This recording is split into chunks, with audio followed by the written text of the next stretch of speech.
The world didn't need another flashy sports car in 1974.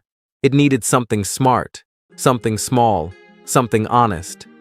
And quietly, without shouting or showing off, this car changed everything. This is the 1974 Volkswagen Golf. And if you think this is just an old hatchback with nostalgia value, you're missing the bigger story. Because the Golf didn't just replace a car, it replaced an idea. Back in the early 1970s, Volkswagen was in trouble. The Beetle, the car that built the company, was suddenly outdated. Rear-engine, air-cooled simplicity had become a liability, not a strength.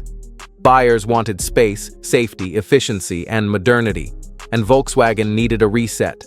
The Golf was that reset. Front engine, front-wheel drive, water-cooled, practical, efficient, designed by Giugiaro, one of the most influential designers in automotive history. And instead of leaning on charm, the Golf leaned on logic. That's why this car matters. Not because it's old, but because it rewrote the rulebook for what a small family car could be. Visually, the 1974 Golf is almost shockingly clean. Straight lines, sharp edges, no unnecessary decoration. Where the Beetle felt friendly and round, the Golf felt precise and confident.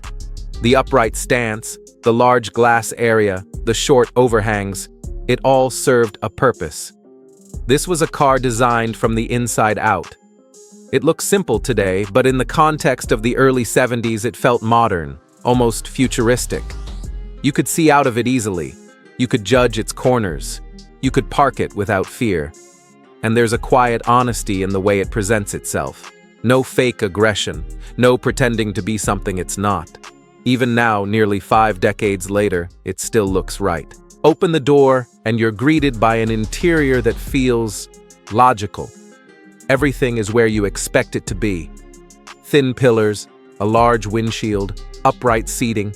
You sit high, not sunk into the car, and that gives you confidence. You feel aware of your surroundings in a way many modern cars have lost. The materials are basic by today's standards, but they were durable, and that's why so many of these cars survived. Hard plastics, simple cloth, switches that feel mechanical rather than digital. There's no luxury here, but there is intention. This was a car designed for daily life, not showroom drama. And when you drive it, that philosophy becomes even clearer. On paper, the performance numbers are modest, very modest. Depending on the engine, you're looking at power figures that wouldn't impress anyone today. But that's not the point. The Golf doesn't win you over with speed, it wins you over with balance. The steering is light, communicative, and refreshingly honest. The car feels nimble, eager, and surprisingly playful at everyday speeds. You don't need to push it hard to enjoy it. In fact, the slower pace is part of the charm. You're engaged, involved, connected. Modern cars isolate you. This one talks to you. Around town, it's easy to place, easy to maneuver, and easy to live with. The suspension is compliant without feeling sloppy. The gearbox is simple but satisfying. And because the car is light, every input feels meaningful. This is driving in its purest form. Practicality is where the 1974 Golf really flexes its muscles. The hatchback layout was a revelation at the time. Fold the rear seats down and suddenly you had a level of cargo flexibility that sedans simply couldn't match. Groceries, luggage, daily errands, it handled all of it without complaint. The rear seats are usable, not just symbolic. Adults fit, kids fit comfortably, and headroom is surprisingly generous thanks to the boxy shape.